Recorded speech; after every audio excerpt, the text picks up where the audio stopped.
নমস্কার বন্ধুরা, KDD kitchen and ব্লগে তোমাদেরকে স্বাগত জানাই। আশা করি তোমরা সবাই খুব ভালো আছো এবং তোমাদেরই ভালোবাসায় আমিও খুব ভালো আছি। আজকে আমি তোমাদের সঙ্গে মাটনের মশলা রেসিপি শেয়ার করব। আশা করি তোমাদের ভালোই লাগবে, তাহলে দেখতে থাকো আমি কিভাবে সেটা তৈরি করি। এর জন্য আমি দেখো এখানে মাটন 300 গ্রাম নিয়েছি। এবার এটাকে আমি ম্যারিনেট করে নেব।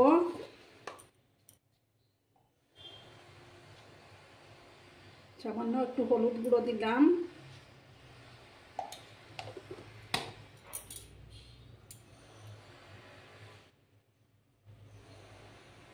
আর একটু লেবুটা চিপে আমি দিয়ে দিচ্ছি। যেহেতু আমার কাছে টক দই নেই, তার জন্য আমি লেবু চিপে রসটা দিয়ে দিচ্ছি।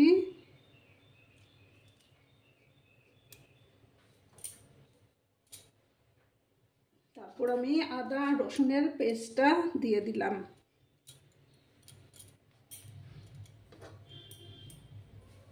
আর সামান্য একটু নুন দেব, দিয়ে আমি ভালো করে মেখে নিচ্ছি।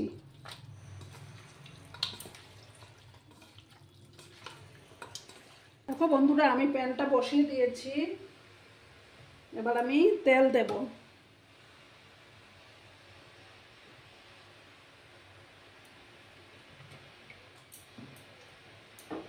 তেলটাকে এবার ভালো করে গরম করে নিতে হবে।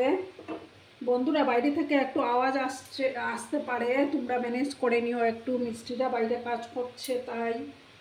আর বন্ধুরা, ভিডিও দেখার শুরুতেই কিন্তু একটা লাইক করতে ভুলো না। তোমরা লাইক করলে ভিডিও বানানোর উৎসাহটা অনেক গুণ বেড়ে যায় বন্ধুরা। তেলটাকে ভালো করে গরম করে নেব।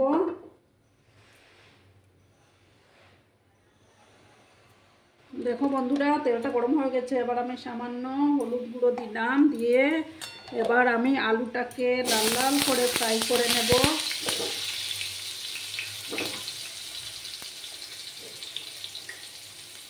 সামান্য একটু নুন দিলাম।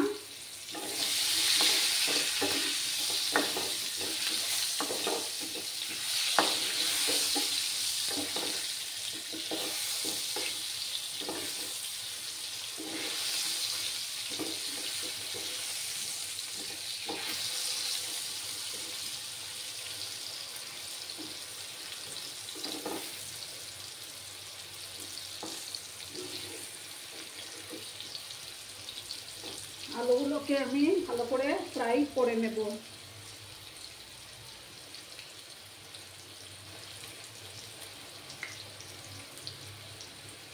মাটনই বলো বা চিকেনই বলো, একটু আলু দিলে না খেতে বেশ দারুণ লাগে। আমার কিন্তু মাংসের আলুগুলোই খেতে ভালো লাগে বেশি।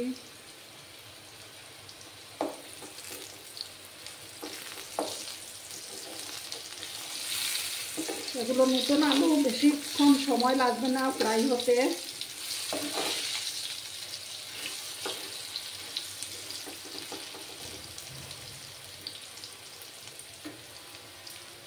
লাল করে আমি ভেজে তারপর আমি আলুগুলোকে তুলে নেব। দেখো বন্ধুরা, আমার আলুগুলো ভাজা হয়ে গেছে। এবার আমি আলুগুলো তুলে নিয়েছি। এবার আমি কড়ার মধ্যে 1 স্পুনের মতো ঘি দিলাম।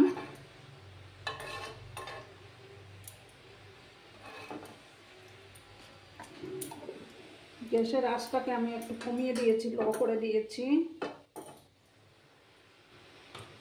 আর একটু তেল দেব আমি।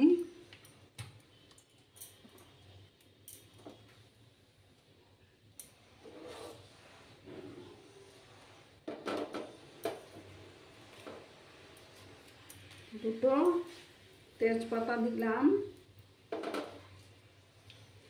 তারপর দুটো এলাচ, দারচিনি, দুটো লবঙ্গ আর কয়েকটা গোলমরিচ দিয়ে দিলাম।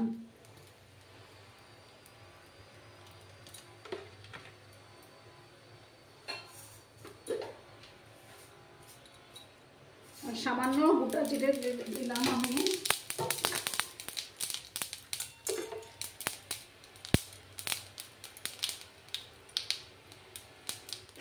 দিয়ে ভালো করে নাড়াচাড়া করব।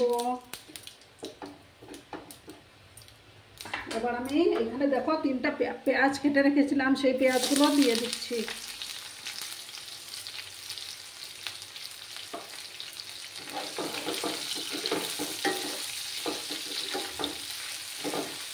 পেঁয়াজগুলোকে এবার একটু লাল করে ফ্রাই করে নেব। তোমরা সঙ্গে থাকবে বন্ধুরা, আর ভিডিওটা একদম স্কিপ না করে সম্পূর্ণ দেখার জন্য অনুরোধ করছি আমি।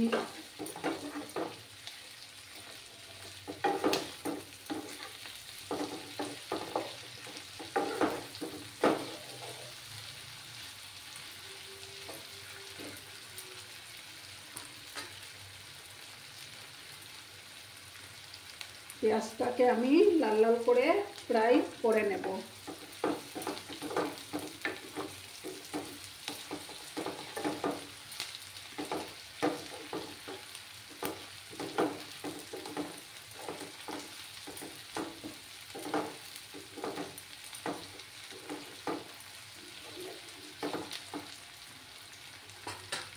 ভালো করে লাল লাল করে আমি ফ্রাই করে নেব। দেখো বন্ধুরা, আমার পেঁয়াজগুলো ভাজা হয়ে গেছে। এবার আমি মাটনগুলো দিয়ে দিচ্ছি।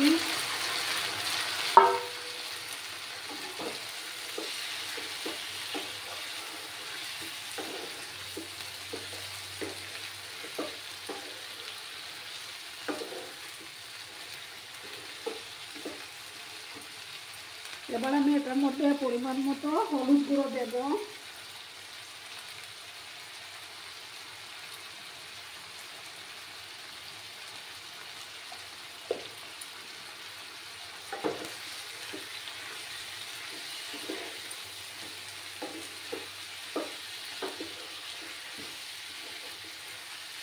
দিয়ে ভালো করে নাড়াচাড়া করতে থাকবো।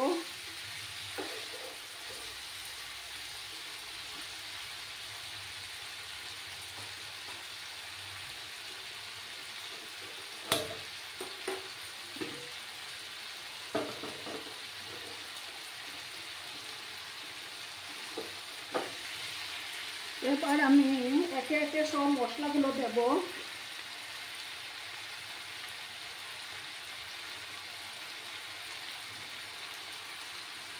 এক চামচ জিরে গুঁড়ো দিলাম,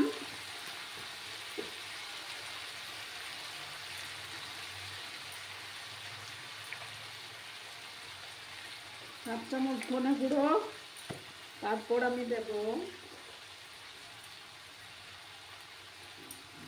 কাশ্মীরি লঙ্কার গুঁড়ো দিলাম 1 চামচ। দিয়ে এটাকে ভালো করে মিক্স করে নেব।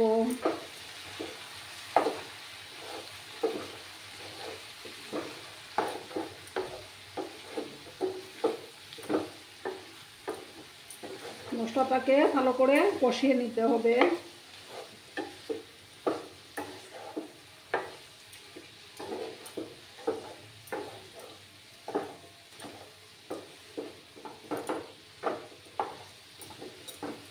গ্যাসের ফ্লেমটাকে আমি ফুল করে দিলাম।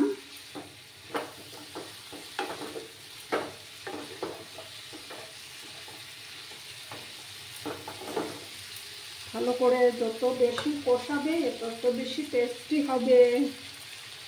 আজকে দুপুরবেলার লাঞ্চটা একদম জমে যাবে।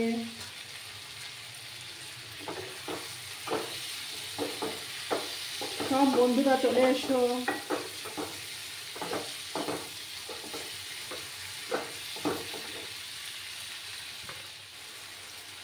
দেখো বন্ধুরা, ভালো করে আমি কষিয়ে নিচ্ছি।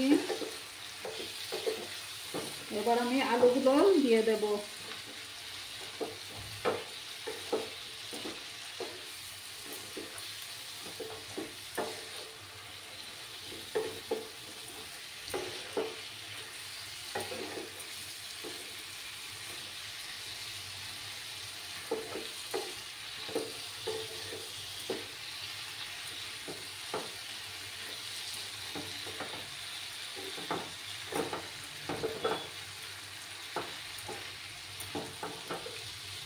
আরো কিছুক্ষণ আমি এইভাবে কষিয়ে নেব।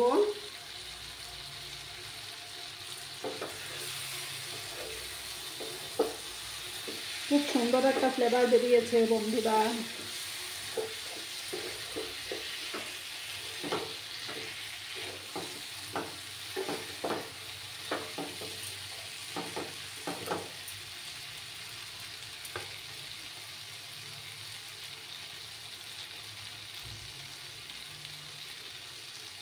দেখো বন্ধুরা, আমার মাটনের রেসিপিটা অনেকক্ষণ আমি অফ ক্যামেরায় কষিয়েছিলাম। সম্পূর্ণটা দেখাতে গেলে তো ভিডিওটা অনেকটা বড় হয়ে যাবে, তার জন্য বন্ধুরা এবার আমি কষানো কমপ্লিট। এবার আমি এটার মধ্যে গরম জল দেব।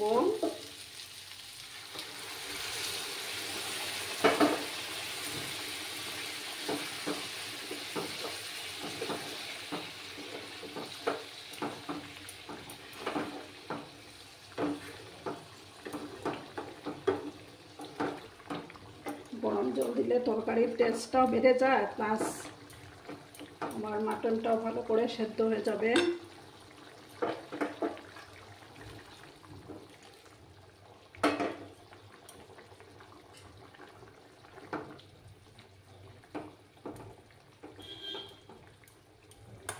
এবার আমি এটাকে ঢাকা চাপা দিয়ে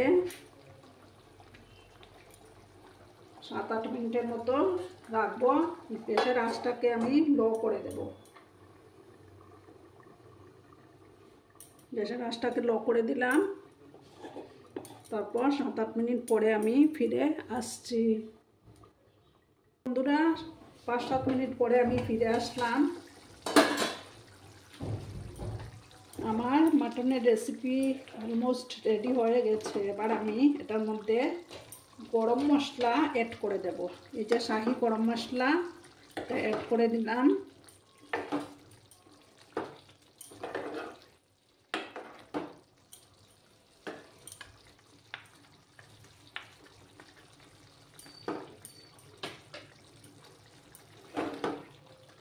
ভালো করে মিক্স করে নিচ্ছি।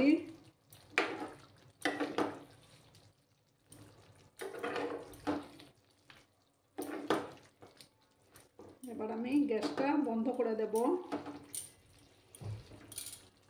তারপর আমি 2 মিনিটের মতো একটু স্ট্যান্ডিং টাইমে রেখে তারপর সার্ভ করে তোমাদেরকে দেখাচ্ছি। তোমরা সঙ্গে থেকো। দেখো বন্ধুরা, আমি সার্ভ করে দিয়েছি। কেমন হয়েছে অবশ্যই কমেন্ট করে বলো। কিন্তু তোমাদের মিষ্টি মিষ্টি কমেন্টগুলো পড়তে আমার কিন্তু দারুণ লাগে। আর এতক্ষণ ধরে আমার ভিডিওটার সাথেও পাশে থাকার জন্য তোমাদেরকে আবারও জানাই অনেক অনেক ভালোবাসা এবং অনেক অনেক ধন্যবাদ। আর বন্ধুদের কাছে একটাই রিকোয়েস্ট, তোমরা সবাই আমার ভিডিওটা একটা লাইক, কমেন্ট, শেয়ার এবং সাবস্ক্রাইব করে দেবে। আর এখন আমি বিদায় নিচ্ছি। ততক্ষণে তোমরা সবাই খুব ভালো থেকো, সুস্থ থেকো, আনন্দে থেকো। নমস্কার।